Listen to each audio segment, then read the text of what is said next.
अब मंगलवार को आप जानते हैं नेपाल में हिंसक प्रदर्शन हुआ। इसकी अलग अलग तस्वीरें हैं जो सामने आ रही हैं। बर्बादी की गवाही ये तस्वीरें दे रही हैं।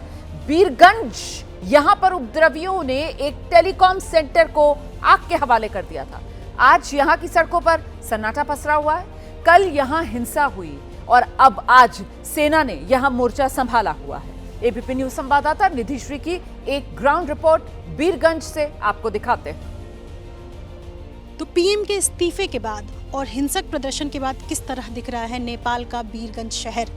इस वक्त मैं एक्सक्लूसिव तस्वीरें दिखा रही हूं जो कि एबीपी न्यूज़ ग्राउंड जीरो पर पहुंचा हुआ है। ये आपको सामने घंटाघर नजर आएगा जहां बीती शाम बड़ी संख्या में यहां के युवा आए और उन्होंने जो गाड़ियां यहां रखी थी उसको जला दिया, फूंक दिया। और ये तस्वीर आप देख सकते हैं क्योंकि इस पूरे एरिया को आर्मी ने कंट्रोल में लिया हुआ है।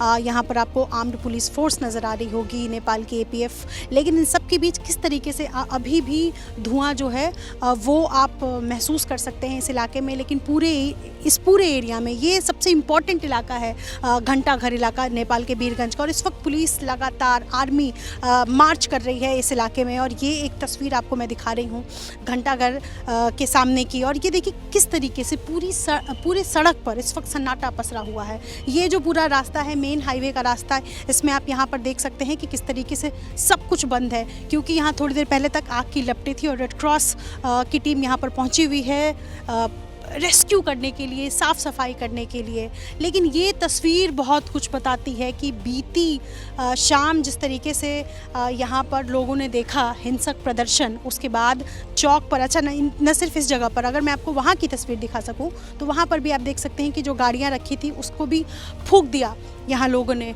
और ये आपको बिल्डिंग नज़र आएगा जो कि देखकर इस वक्त मालूम पड़ता है कि यहाँ इस बिल्डिंग में जब आग लगाई गई, ये टेलीकॉम, नेपाल का टेलीकॉम सेंटर है। और यहाँ पर जब आग लगाई गई उसके बाद किस तरीके से पूरा काला स्याह नज़र आ रहा होगा। इस बीच बड़ी खबर आ रही है नेपाल के महाराजगंज में सुपरमार्केट में आगजनी और लूट। जी, पूर्व प्रधानमंत्री प्रचंड की यह सुपरमार्केट है और यहां पर 5 करोड़ की लूट हुई है, ये जानकारी सामने आ रही है। इतना ही नहीं, होटल मौर्य के कसिनो में भी प्रदर्शनकारियों ने जमकर तोड़फोड़ की है।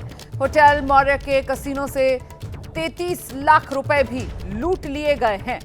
तो ये बड़ी खबर है। देखिए किस तरीके से लूटपाट को अंजाम दिया गया।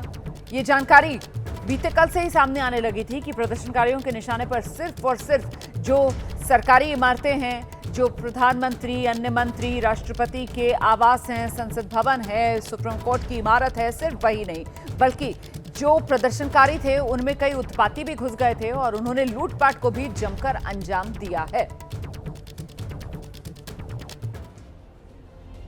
अब देखिए ये जो हिंसा हुई है, ये जो हंगामा हुआ है, इसके बीच एक सवाल अभी भी बना हुआ है। आखिर नेपाल की सत्ता अब किसके हाथ में जाएगी? जेन जी के लिए ये रास्ता इतना आसान है नहीं क्योंकि नेपाल इस वक्त कई गुटों में बटा हुआ दिख रहा है और पहला गुट है सुदन गुरंग का। सुदन गुरंग ही इस वक्त युवाओं के आंदोलन का चेहरा है।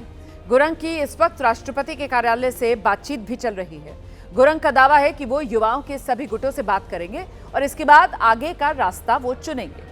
दूसरा गुट बालेनशाह का। बालेनशाह काठमांडू के मेयर। बालेनशाह ने कहा कि अगर सभी ग्रुप मिलकर उन्हें बातचीत के दल का नेतृत्व देते हैं तो वो राष्ट्रपति कार्यालय जाएंगे, लेकिन वो बातचीत के लिए किसी एक ग्रुप का नेतृत्व नहीं करेंगे। और तीसरा गुट है राबी लामिछाने का। राबी लामिछाने नेपाल के पूर्व उप प्रधानमंत्री हैं और फिलहाल जेल में वो बंद थे। माना जा रहा है राबी लामिछाने ने ही जेल में रहकर इस आंदोलन के लिए प्रदर्शनकारियों को हवा दी और राबी लामिछाने के समर्थकों ने पहले ही 10 लोगों का नाम दिया राष्ट्रपति कार्यालय में बातचीत के लिए। इसके अलावा एक चौथा गुट है और ये गुट दुर्गा प्रसाई का है।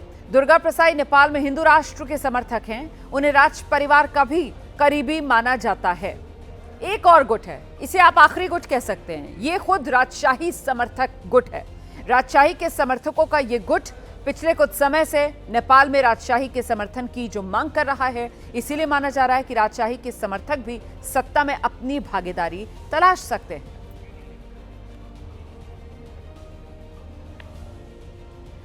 तो नेपाल में नई सरकार की तैयारी जरूर है, लेकिन आखिरकार वो तैयारी मुकम्मल कैसे होगी इसको लेकर अभी इंतजार बाकी।